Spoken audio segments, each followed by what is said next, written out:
At home in Oxford, 54-year-old Cindy Brandon stitches together beautiful, brightly colored blankets to give to her friends and family. Cindy does it because blankets are comforting. But Cindy says there was nothing comforting about the way her SUV was nearly repossessed, what many people call repoed, last October. Just as this popular YouTube video shows, thousands of Americans have their cars repoed every week. On your computer, it's fun to watch.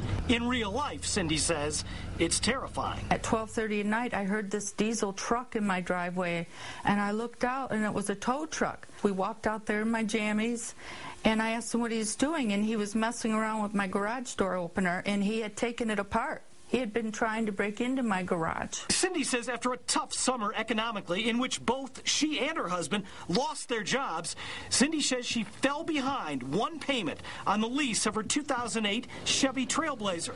But when she called Ally, what used to be called GMAC Financing, officials told her they hadn't received a payment from her in 3 months. So just what happened to the payments she was mailing? Nobody knew. They were lost.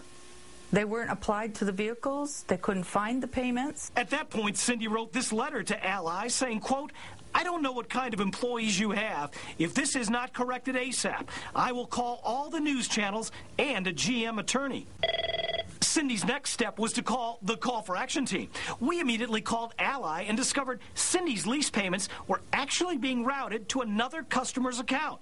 Ally agreed to fix the problem right away.